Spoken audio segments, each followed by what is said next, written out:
Gadis itu lari dari pernikahannya, tiba-tiba bertemu dengan seorang pria kaya. Mereka bertemu, ada yang terasa akrab. Aromanya mengingatkannya pada gadis misterius yang menghabiskan malam tak terlupakan bersamanya 5 tahun lalu. Dulu dia kabur dari beberapa pria jahat yang membiusnya. Terpojok dan ketakutan, dia melompat di depan mobilnya dan minta tolong. Dia keluar, menyelamatkannya, dan malam itu mereka berdua menikmati waktu bersama. Sejak itu, dia terus mencari dia tanpa henti.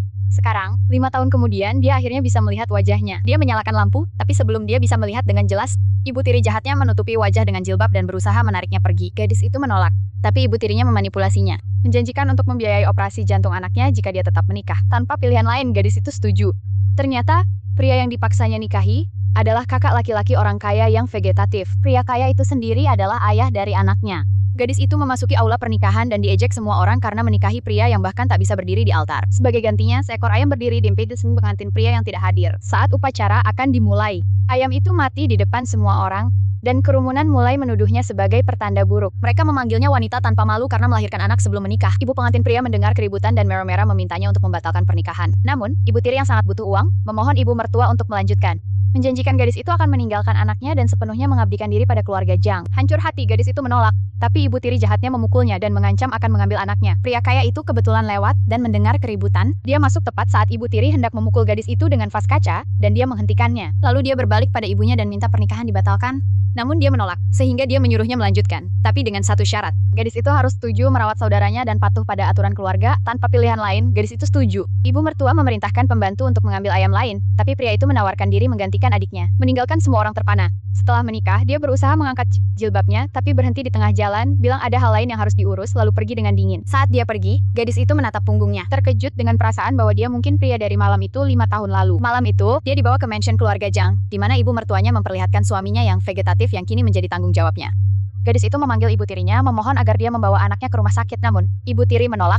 Mereka memaksa gadis itu mencuri file proyek penting dari keluarga Zhang, lalu dia akan membawa anaknya ke rumah sakit. Tidak punya pilihan, dia setuju. Dia keluar mencari file, dan minta pembantu menunjukkannya ke kamar pria kaya. Di dalam, dia mulai mencari barang-barang miliknya, tapi dia berhenti saat melihat fotonya dan langsung mengenalinya sebagai pria yang dia habiskan malam itu bertahun-tahun lalu. Saat dia akan pergi, pintu terbuka, dan pria kaya itu masuk, menangkapnya basah. Dia melihatnya, dan segera menutupi wajahnya dengan kain, mengklaim memiliki alergi kulit.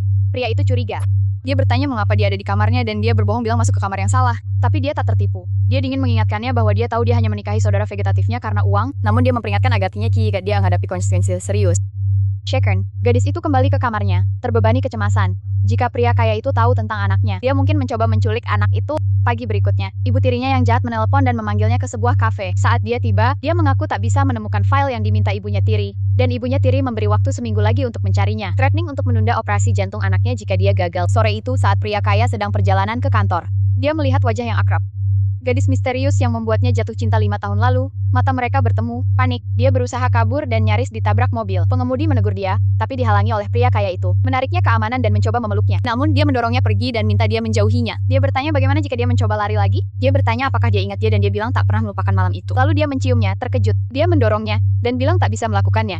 Tapi dia mengingatkannya bahwa dia pernah membantunya dan sekarang giliran dia. Dia ingat janjinya sebelum menikah dengan saudara suaminya dan menjauh lagi. Dia menggennya masuk ke mobilnya, mendapatkan nomornya dan semangat. Dia langsung menelepon ibunya, mengabarkan bahwa dia telah menemukan wanita yang dicintainya. Di rumah, ibu mertua gadis itu memberitahu mereka akan menghadiri pesta keluarga. Di acara itu, dia mendengar orang-orang mengejeknya karena menikahi pria vegetatif demi uang. Tiba-tiba, dia menerima panggilan dari pria kaya yang bertanya di mana dia berada. Dia berusaha menghindarinya, tapi seorang wanita di dekatnya membocorkan lokasi. Dia segera meninggalkan kantornya untuk mencarinya. Sementara itu, sekelompok wanita cemburu menyiram anggur padanya, berusaha merendahkannya. Namun dia bertahan dengan gagah. Ketika pria kaya itu datang, dia panik dan berusaha kabur tapi dipaksa mendekatinya oleh para penindas. Dia dengan dingin menuduhnya berusaha merayu dan memerintahkannya untuk berbalik dan minta maaf. Dia berbalik dengan masker wajah, berusaha menyembunyikan identitasnya. Ibunya bertanya mengapa dia memakai masker di pesta, dan dia bilang dia demam. Dia menyeretnya Perkin agar tidak bermain-main dengannya. Sekarang dia adalah istri adiknya.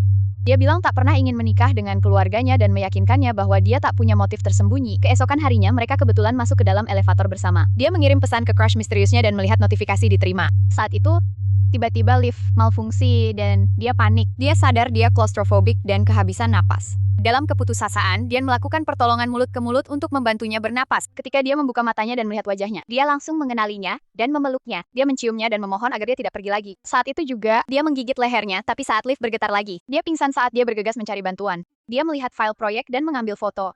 Tanpa sadar ada kamera pengawas yang merekam semuanya. Nantinya dia berkunjung ke rumah sakit dan dia mengucap makasih karena telah menyelamatkannya. Dia bilang dia tahu dia dicintai, tapi takut mengakuinya. Dia membantahnya, bilang mereka tak bisa bersama karena dia sudah menikah. Dia minta dia cerai suaminya. Tapi dia bilang jika tahu identitas aslinya, dia takkan pernah bilang begitu. Sebelum bisa bicara lagi, dia menerima pesan darurat dan pergi. Dia pergi ke rumah Ibu Tiri untuk bertukar file proyek anaknya. Namun, Ibu Tiri tidak tahu bahwa dia telah diam-diam mengubah angka dalam file tersebut.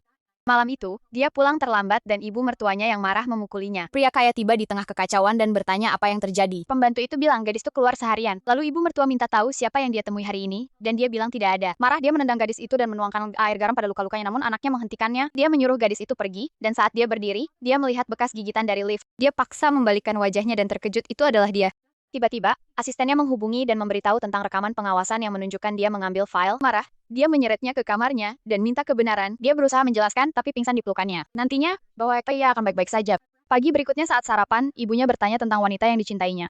Dia dengan sedih memberitahu bahwa wanita itu sudah menikah, yang menolak untuk mencari pengantin baru. Wanita itu hanya bisa menonton.